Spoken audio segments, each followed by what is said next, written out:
The silence from Washington right now is louder than any bomb. Welcome to Mr. Finance, where global events meet real consequences. You are watching a divorce, not a trade dispute, not a diplomatic spat, a divorce. And like every divorce, this one is about who gets the house, who gets the kids, and who gets destroyed when the lawyers walk out. Donald Trump just made the worst calculation of his political life. He looked north. He saw a friendly neighbor. He saw a country that apologizes when you step on its foot. Saw 40 million people spread across a frozen wasteland who need America to survive. He was wrong. And right now in Ottawa, Mark Carney is proving exactly how wrong. By doing something no Canadian leader has ever done. He's not fighting back. He's not retaliating. He's not even angry. He's just rooting. And when he finishes, the United States will be smaller. Not just economically, geopolitically, permanently. Let me show you the papers on his desk. The moment the floor dropped at 2 a.m. Eastern, Trump signed an order. 25% tariffs on everything crossing the Canadian border. Oil, lumber, cars, aluminum, uranium, everything. His advisors were stunned, not because it was aggressive. Trump is always aggressive. They were stunned because it was stupid. The goal was simple. Panic. Crash the Canadian dollar. Force bank runs. Make Carney beg for a meeting at Mar-a-Lago by lunch. That's the Trump playbook. Create chaos. Sell the solution. Extract concessions from people too disoriented to negotiate. It's worked 100 times. On companies, on individuals, on smaller countries. But here's what Trump forgot. Canada isn't smaller. Canada is different. At 8 a.m., Carney walked to a podium in Ottawa. No teleprompter, no notes, no anger. He didn't even mention the tariffs. Instead, he said 7 words that just rewired the global economy. We are activating the Strategic Resource Protocol. The room went silent. Reporters looked at each other. What protocol? Canada doesn't have a protocol. Canada has politeness and hockey and universal healthcare. They were wrong. Carney just announced that Canada is immediately redirecting its critical mineral exports, lithium, cobalt, uranium, rare earth elements, away from United States supply chains and interlocked exclusive 10-year contracts with the European Union and Japan. He didn't fight the tariff. He didn't challenge it legally. He didn't call Trump names. He just made the tariff irrelevant. Think about the geometry of that move. Trump threw a rock. Carney dropped a mountain. Not on Trump. On the supply chains Trump's donors actually depend on. And here's the part that's going to keep Wall Street awake tonight. Carney had this ready. He's been sitting on this weapon since January, waiting, watching, letting Trump believe he was in control. Trump finally crossed a line he didn't even know existed. And now the floor just dropped out from under the White House. Receipt number 1, the market realization. Look at the charts from this morning's opening bell. Ford, GM, Tesla, Apple. They didn't dip. They tumbled. The algorithms caught it before the humans did. Within seconds of Carney's announcement, quantitative trading models recalculated every assumption about North American manufacturing. The results were catastrophic. Why? Because Canada isn't just a nice neighbor. Canada is the supply closet for American industry. The United States doesn't manufacture anything without Canadian components. Cars cross the border 7 times before final assembly. The electricity grid is physically integrated. You can't power Detroit without Ontario. Defense contractors source their most sensitive materials from Canadian mines. When Carney announced that critical minerals were being prioritized for reliable partners, code for not the United States, the algorithms instantly calculated the replacement cost. If American companies have to source battery metals from China or the Democratic Republic of Congo instead of Canada, their costs go up by 30 to 40%. Not because of tariffs, because of logistics, because of reliability, because of ethical certification, because of shipping lanes that pass through pirate zones. The market realized in seconds what Trump hasn't realized in 4 years. You need Canada more than Canada needs you. This is the asymmetry that breaks the American mind. Receipt number 2, the Port of Vancouver. We have satellite data. We have shipping manifests. We have photographs taken from commercial aircraft at 35,000 feet. The Port of Vancouver usually moves a massive flow of goods south by rail and truck into Washington state. Containers stacked 3 high, trains running double shifts, trucks lined up for miles. Today, those containers are being rerouted. Reports are coming in of cargo allocations shifting in real time. Ships flagged for potential United States transfer are being held in harbor for national security review. Trains that would normally head for Seattle are being redirected to the port of Prince Rupert, which ships directly to Asia. This isn't a blockade. Blockades are acts of war. This is bureaucratic jujitsu. Carney is using the exact same national security language Trump uses. He's just applying it to pause shipments of vital goods to the United States legally, quietly, precisely. Every container that doesn't cross the border today is a container that won't be on American shelves next month. Every ship that diverts to Asia is a supply chain relationship that just got rewritten permanently. And here's the part that's going to hurt. Once those relationships are rewritten, they don't rewrite back. You don't cancel a 10-year contract with Japan because Trump got bored and went back to attacking China. Japan plans in decades. Japan doesn't care about Trump's feelings. By the time the tariffs are removed, if they're ever removed, the contracts will be signed. The shipping lanes will be established. The customs relationships will be built. The United States will be standing at the door of an empty room, wondering where all the furniture went. Receipt number 3, the phone call. Sources inside the State Department are leaking like a CIV right now. Career officials are terrified. Political appointees are panicking. Nobody knows what to do because nobody saw this coming. At 9:30 a.m., the United States Commerce Secretary placed a frantic call to Ottawa. The question was simple. Does the mineral pause include defense contractors? The answer from Ottawa was 7 words that just rewrote the North American security relationship. We are currently reviewing all export permits. That is diplomatic speak, for we'll get back to you when we feel like it. Do you understand the power dynamic shift happening in that sentence? Usually it's the United States making the threats and Canada checking the fine print.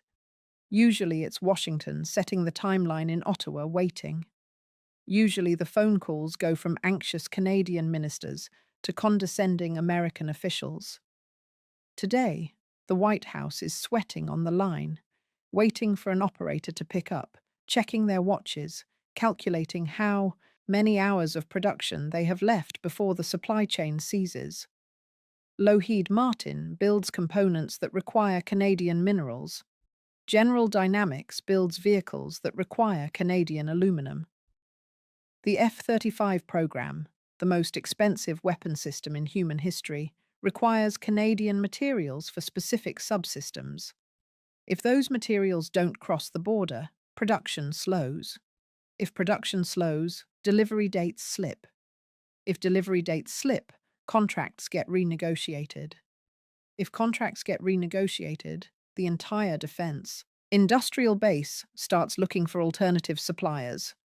Alternative suppliers who don't answer their phones at 9:30 a.m. because they're in a different time zone or a different alliance system or a different geopolitical reality. This is how empires decline. Not with a bang, with a phone call that doesn't get returned. Receipt number 4, the joint statement. While Trump was posting angry messages about ungrateful Canada and unfair subsidies and terrible trade deals, A joint statement was quietly released from Brussels and Ottawa. The President of the European Commission and Mark Carney issued a declaration of critical alliance. They didn't just shake hands. They signed a framework that integrates Canada's resource grid with Europe's industrial base. Read that sentence again. Canada's resources, Europe's factories, America's competitors. The framework includes provisions for joint research and development, for shared infrastructure investment, for streamlined customs between Canadian ports and European manufacturing hubs, for worker mobility and technology transfer, and all the boring bureaucratic details that actually make economies work. This proves Carney had this ready. He didn't write this plan this morning. He's been keeping this weapon under the desk since his first week in office, waiting for Trump to make a mistake big enough to justify using it. Trump crossed the line. Carney pulled the trigger. And now the bridge is burning. Why Trump is spiraling. Look at the frequency of the posts. Look at the capitalization. Look at the exclamation points. Trump is losing control because he only knows one game: leverage. His entire worldview is based on the assumption that America is the biggest room in the house, so everyone has to listen when he speaks. He thinks leverage is about size. He thinks because the United States economy is 10 times larger than Canada's, he wins by default. He thinks the numbers on the spreadsheet determine the outcome. That's 1980s thinking. That's real estate developer thinking. That's the logic of a man who's has never encountered a situation where being bigger actually makes you more vulnerable. In the modern world, leverage isn't about size, it's about choke points. It's about who controls the narrow passages that everything else must flow through. It's about who owns the resources that cannot be substituted. It's about who can afford to wait. Trump just handed Carney the moral high ground and the economic trigger at the same time by threatening a 25% tariff. Trump violated the USMCA agreement. He broke the rules. He gave Canada the legal right to retaliate under international trade law. That's what Trump expected. A retaliatory tariff on bourbon or ketchup or Harley-Davidsons. The usual dance, the predictable escalation. Instead, Carney attacked the choke point. He didn't tax American goods. He redirected Canadian resources. He moved the conflict to a domain where Canada has the advantage and the United States has the vulnerability. Trump is reactive. He wakes up, watches Fox News, gets angry, and issues an order. He assumes the other side will panic. He assumes the sheer weight of the American market will crush resistance. But what happens when the other side doesn't panic? What happens when the other side is led by a guy who ran the Bank of England through Brexit, who ran the Bank of Canada through the 2008 financial crisis, who understands global capital flows better than Trump's, understands his own golf course irrigation? Carney isn't playing to the crowd. He's playing to the system. He's exploiting the gaps between the rules. He's using Trump's aggression as the justification for a strategic realignment that Canadian leaders have dreamed about for decades, but never dared to attempt. Trump thought he was punishing a subordinate. Instead, he just threw a wrench into his own engine. And now that the engine is smoking, he doesn't know how to fix it because he fired all the mechanics. He drove away the experts. He surrounded himself with people who tell him he's winning. The Europeans are laughing, the Canadians are standing tall, the Japanese are signing contracts, and the American voter is about to wonder why their grocery bill just went up again. The terrifying competence of Mark Carney. Whatever you think of his politics, you have to admire the execution. This is not how Canadian prime ministers usually behave. Historically, the Canadian strategy has been keep your head down, smile politely, and hope the Americans don't notice you. Be helpful. Be reliable. Be the quiet neighbor who never complains. Carney has shredded that playbook. His move is different because it's asymmetric. Symmetric warfare is you slap me, I slap you. You tax my steel, I tax your bourbon. That's a losing game for Canada because the United States is bigger. Canada runs out of cheeks to slap. Canada doesn't have enough bourbon to retaliate with. Carney went asymmetric. He said, "You tax my steel. Fine. I will starve your technology sector." He moved the conflict to a domain where Canada has the advantage. Canada has the resources the world needs for the green transition. Canada has the lithium for batteries, the cobalt for electronics, the uranium for nuclear power, the rare earth elements for defense systems. The United States is desperate for these resources to compete with China. The entire Biden industrial policy, the Inflation Reduction Act, the CHIPS Act, the whole infrastructure push depends on access to Canadian minerals. By locking those resources away in exclusive contracts with Europe and Japan, Carney is hitting Trump where he is weakest. In the industrial base that actually delivers jobs to swing states, it's also different because it's quiet. Notice the tone. Trump is loud, Carney is silent. Trump uses caps lock. Carney uses contracts. Trump holds rallies. Carney holds briefings with charts. There's a terrifying competence to what Ottawa is doing. They aren't burning flags. They aren't holding protests. They aren't even criticizing Trump directly. They're just quietly rerouting the plumbing of the global economy to bypass the United States. This is a signal to the world. Carney is telling Europe, Japan, and the UK, America is unstable. We are stable. Do business with us.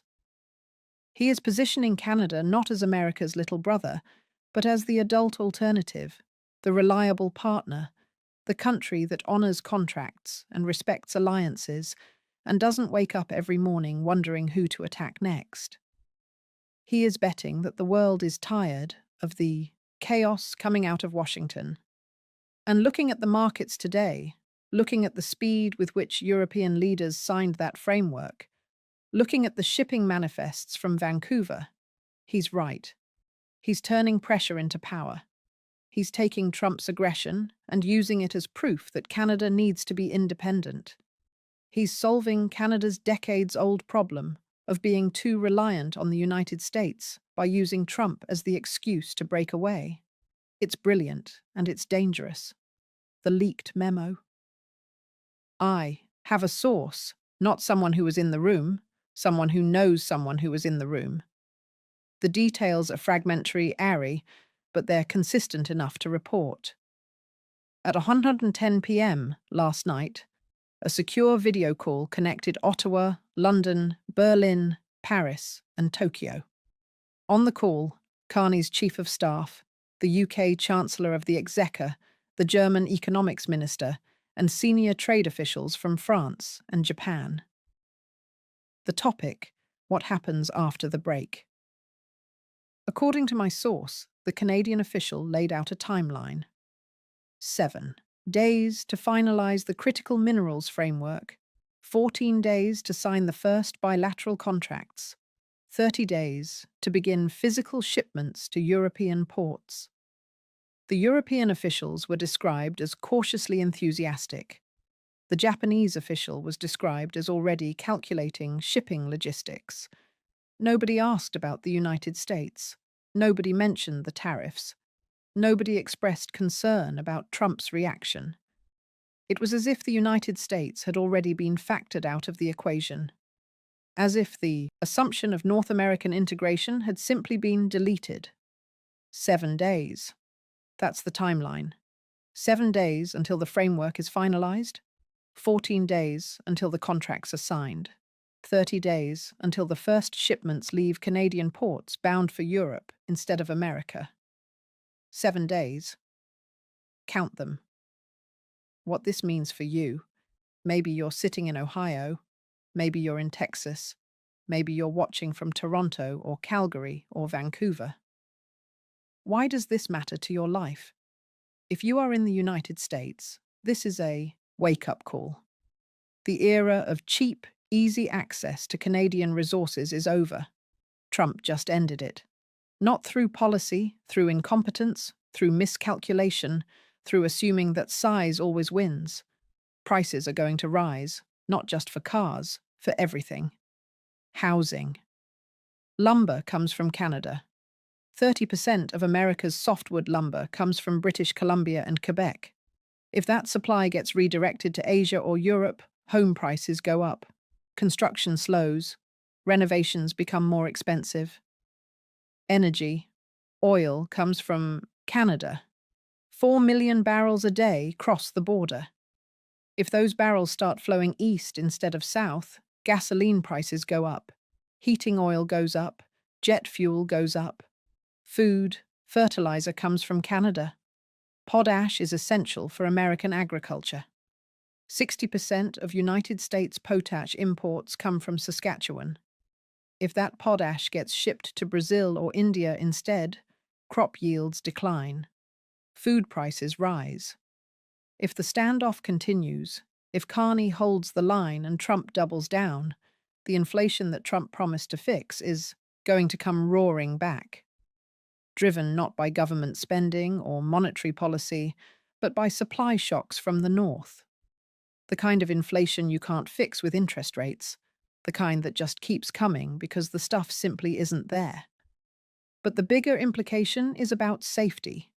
For 70 years, the United States and Canada have been virtually a single security zone. NORAD, intelligence sharing, military integration. The border is the longest undefended frontier in the world. If Carney is willing to cut economic ties, if he's willing to redirect resources away from American defense contractors, how far does this go? Are we looking at a future where Canada stops sharing intelligence? Where the northern border becomes a hard border with customs checks and military patrols? Where the special relationship, the closest relationship between any two countries on Earth, simply ends? For Canadians, this is the moment of truth. This is the moment you find out if your country is sovereign or if it's a vassal state. If you can stand on your own 2 feet, or if you need America's approval to exist. Carney is betting the farm. If he fails, if the European contracts fall through, if the Japanese lose interest, if the global economy slows, the Canadian economy crashes, the dollar collapses, unemployment spikes, and Carney becomes the most hated man in Canadian history. If he succeeds, Canada emerges as a true middle power, independent of Washington, integrated with Europe and Asia, a resource superpower that supplies the building blocks of the 21st century to whoever pays the best. Globally, this signals the end of the North American fortress. The continent is cracking. Investors see it, generals see it, adversaries see it. When you break the trust between the United States and Canada, you break the foundation of Western security. You create a gap that other powers will exploit. You send a signal that the alliance structure of the post-war era is not permanent, that it depends on the mood of one man in Washington. And Trump is taking a sledgehammer to that foundation because he thinks it makes him look tough. The moment that captured everything. There was a moment during the press conference. A reporter asked Carney, "Mr. Prime Minister, aren't you afraid of provoking the president? What if he closes the border completely?" Carney stopped. He took off his glasses. He looked directly into the camera, not at the reporter, but at the lens. At you, at me, at everyone watching. And he said very quietly, "The border is a line on a map. The economy is a web of trust. The president can close the line, but he has already broken the trust. We are simply moving on." He put his glasses back on. He walked away. We are simply moving on. It wasn't a threat. It was a goodbye. The danger zone. Trump doesn't know how to lose. He doesn't have a mechanism for accepting that he made a mistake. His entire psychology is built around never admitting error, never backing down, never showing weakness. So, what happens next? Scenario A: the fragile calm. Trump doubles down. He rages. He announces sanctions on individual Canadian officials. He tries to ban Canadian snowbirds from Florida. It gets petty. It gets personal. It gets embarrassing. But the markets force his hand. The S&P drops another 5%. Donors call. CEOs scream. Factory owners in swing states start making layoff announcements. Trump carves out exemptions. He quietly removes the tariffs. He claims victory. Says he fixed the deal. Says he won.